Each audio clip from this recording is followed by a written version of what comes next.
애청자 여러분 안녕하세요. 아침 경제TV입니다. 아침인 종목 분석 오늘은 316번째 시간으로요. 루트로닉 자 한번 살펴보도록 최근에 고개를 살짝 들고 있는데 우선 루트로닉 여러분 좀 알기는 아시거든요. 피부 의료기인데 의외로 주력 제품이 뭔지 좀 아셔야 될 필요가 있고요. 다른 회사보다 강점이 뭔지 그 다음에 중요하게 소모품 분야가 중요한 이유 적정 주가까지 보도록겠습니다. 주력 제품이 뭐예요 했는데요. 자, 그 전에 여러분 아시겠지만 네이버 카페에서 대민 검색하시면 남다른 주식 투자의 길 들어오시면 되고요.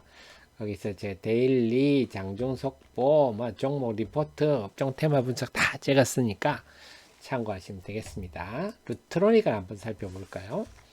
자, 루트로닉은 제가 매일 아침 8시 30분부터 10시까지 그 카카오 TV의 유튜브를 통해서 여러분께 스트리밍 방송을 하고 있으니까요. 함께 하시면 도움 되실 거고 바쁘시면 다시 보기 하시는 분들도 많습니다. 그 다음에 저는 필요한 정보만 리딩은 하지 않습니다. 필요한 정보만 여러분께 알려드리는데요.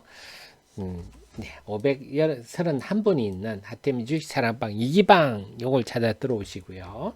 입장번호는 5820입니다. 투자에 필요한 정보들 만 제가 하루에 몇 번 정도 올려드리니까 네, 바쁘신 시간에 참고가 되실 겁니다.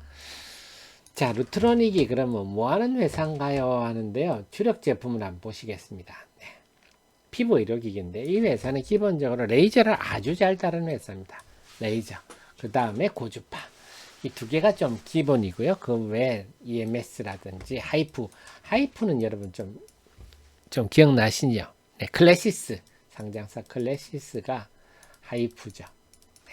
그래서 지금 레이저를 참 다루는데 주력 제품은 클래리티 2, 헐리우드 스펙트라, 울트라, 더마보이, 지니어스까지가 사실 주력 제품입니다. 어떻게 생겨먹은지 한번 볼까요? 홈페이지에 들어가 보니까 자 프로덕트 할 때도 헐리우드 스펙트라 네 어떻게 요런 식으로 생겼군요. 이런 식으로 얼굴에 지직 레이저로 하는 모양입니다. 다음에 울트라 볼까요? 울트라 네, 다 이렇게 생겼군요. 이렇게 생긴 것들이 네, 레이저로 우리 피부과, 성형외과 이런 데 주로 많이 쓰이는 거죠. 그렇군요. 그래서 그래서 이 회사는 수출 비중이 87%. 네, 아주 이게 돋보이죠. 그 중에서 80년 수출하는데 수출비 89kg인데 이 수출 중에서 선진국 비중이 75%입니다. 미국, 유럽, 일본. 그래 보통 우리가 좀 개발도상국 이런 게 수출한 선진국에서 먹힌다. 그래서 전체 매출로 따지면 한 62% 되죠. 전체 매출의 한 3분의 2가 선진국에서 팔린다. 특히 미국에서 잘 팔린다 하는 점인데요. 보시면 미국이 지금 32%고요. 지역별 미국 법인 매출이 급증하고 있죠. 미국은 비싸지 않습니까? 의료기기도 비싸고 네, 미국에서 먹힌다. 이게 지금 성장 포인트가 되겠네요. 이런 회사군요. 자, 그렇다면 이 회사의 여타업체가 구별되는 강점, 직접 판매, 자체 브랜드 이게 뭐냐면요. 제이시스 메디칼이라고 있습니다. 제이시스 메디칼도 피부 의료기기인데 그건 전부 다 OEM을 합니다. OEM으로. 그런데 루트로닉 원로부터는 루트로닉 브랜드로 하고 있다. 그러니까 자체 브랜드로 하다 보니까 OEM으로 하면 물론 장점도 있죠. 영업망을 굳이 안 갖춰도 된다 하는 점이 있지만 마진이 좀 떨어질 수가 있고 사가는 사람들이 네, 언제든지 끊으면 끝나버리는 거죠. 그런데 이 회사는 국내 해외 법인이 있어서 이쪽 비중이 64% 됩니다. 그래서 이쪽은 그래서 좀 외풍이 불어도 괜찮죠. 대리점 매출 비중도 그 외가 대리점이라서 미국 중심으로 선진국에서 먹힌다. 이것도 미국에 특히 먹힌다는 강점이고 네, 직접 판매 국내 대리점이나 해외 법인을 통한 직접 판매 비중이 높다 하는 것도 그래서 지금 해법인 미국에 특히 해법인이 잘 팔리니까 인원을 지금 70명에서 내년에 한 150명까지 대폭 늘릴 예정입니다. 그러다 보니까 지금 늘리고 있고요. 그래서 2분기의 영업이 3분기의 영업이익률이 좀 떨어졌는데 요게 인건비, 특히 미국 법인 인건비가 큰 부분을 차지했다. 근데 뭐 이런 거는 매출 증가를 위한 선투자 개념이니까 그래서 이 루트로닉은 우리가 남달리 봐야 되는 거예요. 첫째가 자체 브랜드로 계속 하고 있다. 두 번째는 어디 예속된 게 아니고 직접 판매를 한다. 따라서 앞으로 경기가 둔화되고 경기 침체가 오더라도 상대적으로 낮죠. 자체 브랜드로 하니까요. 그래서 이 회사가요, 우습게 볼 게 아니라 매출액 기준으로는요, 의료기기 중에 세계 5위입니다. 2021년 기준으로. 그래서 세계적 기업이다. 이렇게 봐야 되겠습니다. 아, 그렇군요. 그러면 이 회사의 그렇다면 강점도 우리가 살펴봤는데요. 네, 그렇다면 소모품 이게 뭐냐 한다면요.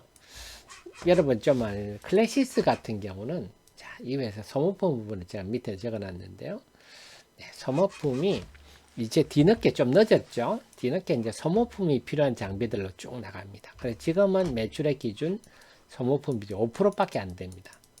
클래시스 같은 경우는 소모품이 거의 40% 50% 되죠. 즉 뭐냐면 지금까지는 이 루트로닉 장비만 팔고 땡겨서 장비만 팔면 끝 이랬는데 클래시스 같은 경우는 장비를 팔아놓고 고객에 맞게 피부에 시술할 때마다 카트리지가 필요합니다. 카트리지가 피부에 맞게.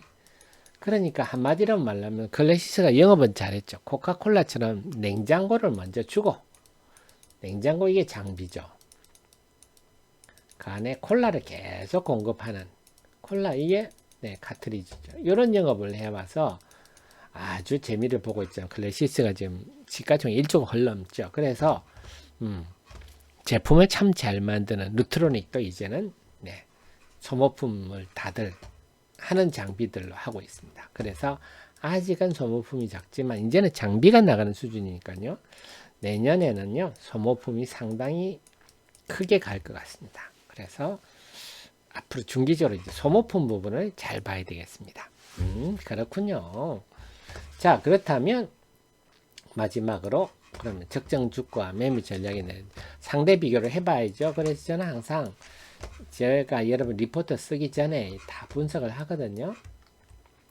지금 3개 회사가 있는데 클래시스, 루트로닉, 제이시스 메디칼인데 그는 클래시스는 시가총액 1조 2천억 제이시스 메디칼이 5,600억인데 루트로닉이 제이시스 메디칼보다 시총이 작다. 이거는 저는 좀 루트로닉이 싸다 이런 요인으로 봅니다. 물론 JP모간 같은 데는 클래시스, 제이시스 메디칼을 굉장히 높이 평가하지만 제가 볼 때는 말씀드렸듯이 자체 브랜드고요. 직판을 하고 있는 대리점을 통해서 이런 루트로닉 그 다음 매출액 기준 세계 5위 업체 앞으로 소모품 부분에서 수익성 개선 가능성이 상당히 높은 이런 점들을 볼 때 5천억은 좀 싸다 이렇게 볼 수가 있겠고 자 그렇대 지금 주가 수준은 어떻습니까? 이제 PER로 치면 한 10배 수준이거든요.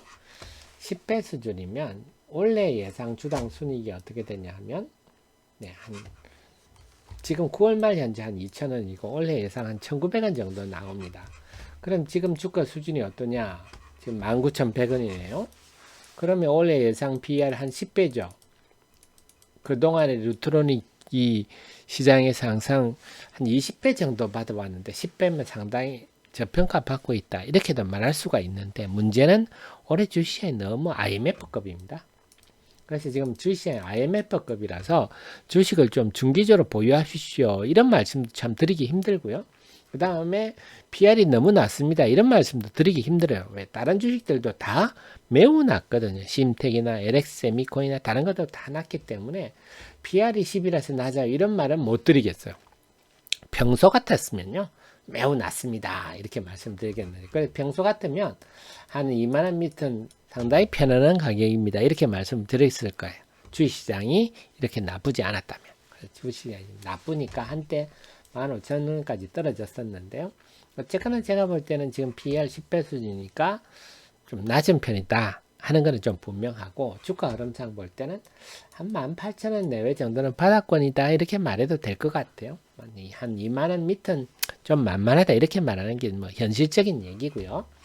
그래서 지금 최근에 다시 고개를 들고 있는데, 그렇다면 다른 제이시스 메디칼 이런 것보다는 상대적 저평가고 PR이 10회뿐이 안 되기 때문에 이런 거는 고개를 들면 한번 항상 봐줘야 된다. 그래서 기관들이 좀 어떻습니까? 기관들이 좀 사면 편성해야 되는데 기관들이 최근에 외국인들은 계속 사고 있네요.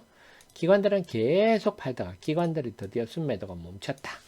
이렇게 본다면 이제 외국인이 그동안 계속 사왔으니까 기관까지 사면 수급이 올라갈 가능성이 높다. 이렇게 볼 수가 있겠죠. 다만 또 기관이 사니까 외국인이 팔면 팔 수도 있는 거 아닙니까? 이거는 봐야 되겠고. 그래서 이제는 기관의 순매도는 일단락됐다 하는 점에서 수급은 상당히 이제 고무적인 고개를 바로 들지 않습니까? 그래서 외국인만 순매도가 안 보인다면 제가 볼 때는 주가가 좀 탄력을 보일 수 있지 않겠나 싶고요. 그렇다면 만약에 상승한다면 이 정도까지 한 23,000원 선까지는 한번 쉽게 올라서 저항을 받지 않겠느냐. 그 다음은 한 25,000원 볼 수 있겠는데, 역시 기관과 외국인 동향을 잘 보면서 또 제이시스 메디칼과 클래시 주가를 잘 보면서 견눈질은 탄력적으로 대응하는 게 좋겠습니다. 네. 도움 되셨으면 좋아요 눌러주시고요. 저는 다음 이 시간에 또 뵙겠습니다. 고맙습니다.